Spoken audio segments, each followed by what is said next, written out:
பெருமைக்குரிய பெருமகன் நம்முடைய அமைதி ஆனந்தரையா வந்திருக்கிறார்கள். அடுத்து இந்த வர உள்ளார்கள். அந்த வகையிலே இந்த யாழன் சண்முகலிங்கம் யார் என்பதை மட்டும் அவர் பேரால் இந்த அரங்கம் அமைந்துள்ளது. அவரை பற்றி தெரிய வேண்டும் என்ற காரணத்திற்காக புலம்பெயர் தமிழர் நம்முடைய தான்சானியா பல்கலைக்கழகத்திலே பொறியியல் துறையிலே மிகச்சிறந்த அதிகாரியாக பதவி உயர்வு பெற்று பணியாற்றி ஓய்வு பெற்று அமெரிக்கா சென்றார். ஆனால் அமெரிக்கா சென்ற அவர் தன்னுடைய வாழ்நாள் பணியாக கணினி தமிழுக்கும் கணினிக்கும் ஆற்றிய பணிக்காக அவருக்கு எந்த விருதும் வழங்கலாம். கணினிக்காக கணினியிலேயே கட்ட செய்து கொண்டிருக்கிறார். முதல் கணினிக்காக முதல் விசைப்பலகையினை உருவாக்கியவர் நம்முடைய யாழன் சண்முகலிங்கம் அவர்கள்.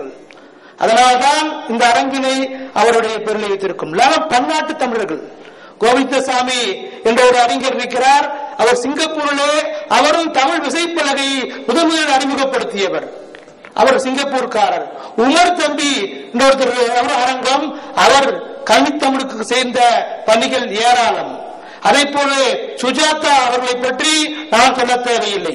அதே போல யாழன் சண்முகலிங்கம் விசைப்பலகை உருவாக்குவதிலே தலைமை சார்ந்த இடத்தை உருவாக்கியவர் தான் நம்முடைய யாழன் சண்முகலிங்கம்.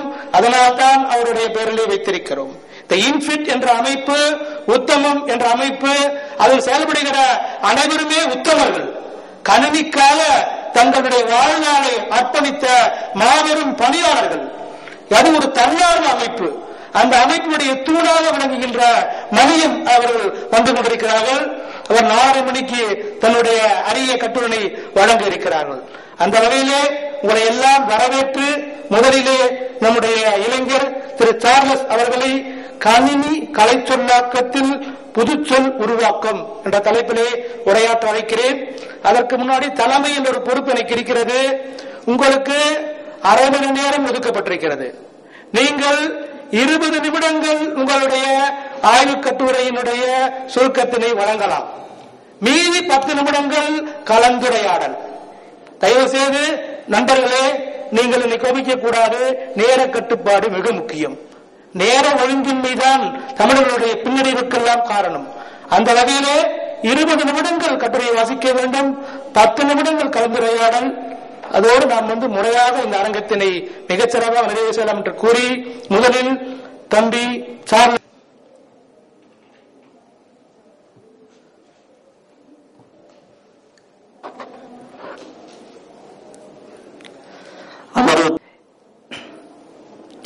இந்த ஆய்வானது கணினி கலை சொல்லாக்க, அதாவது போன அமர்வில் பேசிய அனைவருமே என்னுடைய ஆய்வை பொறுத்தவரை கணினியில் தமிழ் மொழியினுடைய ஒவ்வொரு முகம் கொடுத்து அதுக்கப்புறம் கலைச்சொல்னா என்ன, கலைச்சொல்லினுடைய தன்மைகள் அடிப்படையில் இந்த கணினி புறவிருக்கிறேன். அதாவது ஒரு மொழி என்பது ஒரு மொழி உயர்ந்த மொழியாக கருத வேண்டும் என்றால் அது தேவ மொழி என்று அழைத்தார்கள். அதே போலதான் அறிவியல் தொழில்நுட்பத்திற்கு ஏற்ற வகையிலே இந்த தமிழ் மொழியானது வளர்ந்து ஒரு சிறந்த மொழியாக உருவாக வேண்டும் என்று அதன் கலைச்சொற்கள் என்ற ஒன்றை உருவாக்கி இருக்கிறார்கள். அந்த அடிப்படையில் திருவள்ளுவருடைய திருக்குறள் அடிப்படையில் சொல்லுவாங்க, அதாவது என்னென்ப ஏனை எழுத்தென்ப இவ்விரண்டும் கண்ணென்ப வாழும் உயிர்க்கு அப்படின்னு சொல்லி. அப்ப கண்ணென்ப என்பது இன்று கணினி என்ப வாழும் உயிருக்கு என்று மாற்றம் பெறுகிறது. ஏன்னா இன்றைக்கு இருக்கக்கூடிய மனித உயிர்கள் ஒவ்வொன்றுக்குமே கணினி என்பது ஒரு இன்றியமையாத ஒன்றாக உள்ளது. அந்த அடிப்படையில் மொழி முதன்மை பெறாத இடத்தில் சிந்தனை என்பது செழித்து வளர முடியாது. ஏன்னா தாய்மொழியில கற்கும் பொழுதுதான் ஒரு மொழி என்பது ஒரு சிறந்த மொழியாக மனிதனுடைய அறிவை வளர்க்கக்கூடிய ஒன்றாக அமைகின்றது. அந்த அடிப்படையில் தாய்மொழி கல்வி, தாய்மொழி வாயிலாக கணினி என்பதை கற்க வேண்டும். படிக்காத பாமர மக்களும் சரி, இல்ல தமிழ் படித்த நிறைய பேருக்கு கணினி பயன்படுத்துவது என்பது ஒரு சிலர் கஷ்டமா இருக்கும், தெரியாம இருக்கும். அப்படி இருக்கிறதுனால தாய்மொழி வாயிலாக இந்த கணினியை கற்க வேண்டும் என்று பலரும் முயற்சி மேற்கொள்றோம். இப்ப தாய்மொழி வாயிலாக இயலாததை எந்த ஒரு மனிதனாலும் எந்த ஒரு மொழியாலும் சாதிக்க முடியாது. அந்த அடிப்படையில தான் ஜப்பான் போன்ற வளர்ந்த நாடுகள்ல பாத்தீங்கன்னா படிக்கக்கூடிய எல்லாமே அவங்கவுங்க அவங்களுடைய தாய்மொழியில தான் படிக்கிறாங்க. அப்படி படிக்கும் பொழுதுதான் அவங்களுடைய சிந்தனையானது மிக ஒரு வளர்ச்சியை ஏற்படுத்தக்கூடியதாக இருக்குது. அந்த அடிப்படையில் எங்கும் கணினி எதிலும் கணினி என பல்வேறு பரிணாமங்களின் அடிப்படையில் கணினியின் பயன்பாடு என்பது உணரப்பட்டு வருகிறது. இந்த கணினி கலை சொல்லாக்கத்தில் தமிழிலே ஆக்கம் செய்வது காலத்தினுடைய கட்டாயமாகும். தமிழ் மொழி வளர்ச்சி குறித்து தமிழ் மொழியினுடைய பயன்பாடு செம்மொழி என்று அறிவிக்கக்கூடிய இந்த தமிழ் மொழி மீண்டும் காலந்தோறும் ஒரு உறுதியான செம்மொழியாக எவ்வாறு மாற்றம் தொடர்ந்து நிலை பெற வேண்டும் என்பது குறித்தும் என்னுடைய ஆய்வானது அமைகிறது. கலை சொல்லாக்கம் என்ற சொல்லினுடைய வரையறை பற்றி பார்ப்போம். கலை சொல்லாக்கம் என்ன அப்படின்னு சொல்லி பார்க்கும்போது, கலை சொல்லாக்கத்தினுடைய தந்தையாக யார சொல்றாங்க அப்படின்னா யூஜின் யூஸ்டர் என்ற ஒரு பேராசிரியரை கலை சொல்லாக்கத்தினுடைய தந்தையாக சொல்றாங்க.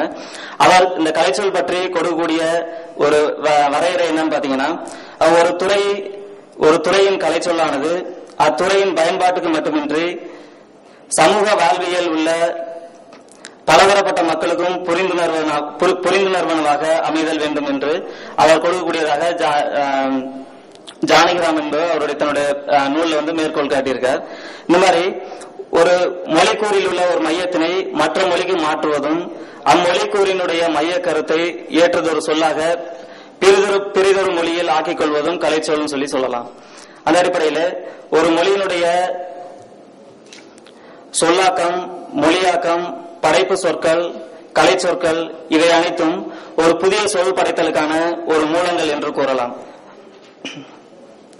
இந்த மாதிரி படைக்கக்கூடிய இந்த புதிய சொல்லுருவாக்கத்திற்கு எளிமையாக்கத்திற்கும் நீண்ட கருத்துரையாடல்களை சுருக்குவதற்கும் கருத்து புலப்பாட்டிற்கும்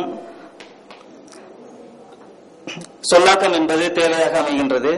ஒரு முறையான கலைச்சொல் பணி கருத்து தொடர்புகளை தெளிவிக்கும் பணியும் சிறப்படையும். ஒரு முறையான கலைச்சொல் என்பது கருத்து புலப்பாட்டின் அடிப்படையில் ஒரு தெளிவை ஏற்படுத்தும், ஒரு செறிவை உருவாக்கும். அந்த அடிப்படையில் கலைச்சொல்லாக்க வகைகள் பற்றி பார்க்கும் பொழுது கணினி கலைச்சொல்லாக்கம் என்பது ஒரு 3 வகைகளில் அமைகின்றது. ஒளிபெயர்ப்பு, மொழிபெயர்ப்பு, புதிய சொல்லுருவாக்கம்.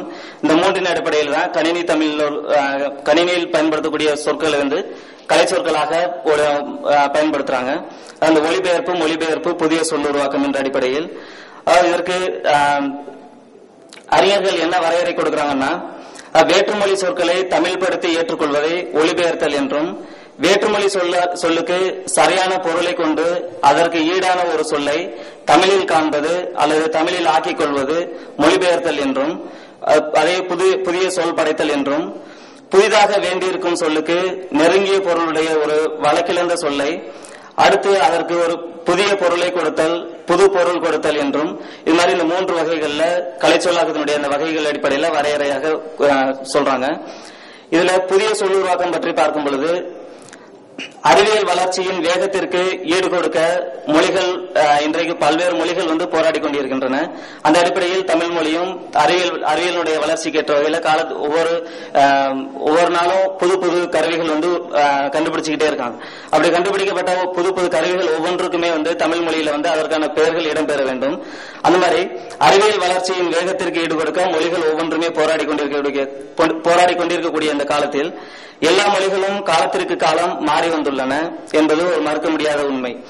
தமிழ் மொழியின் அமைப்பு பண்டைய காலத்தில் இருந்தது போல் தற்காலத்தில் இல்லை. காலந்தோறும் மாறும் மொழி பண்புகளுக்கு ஏற்ப தமிழிலும் ஒலி வடிவம், வரி வடிவம், ஒலி அமைப்பு, இலக்கணம், சொற்றொடர், சொல், பொருள் ஆகியன பல நிலைகளில் பலவித மாறுதல்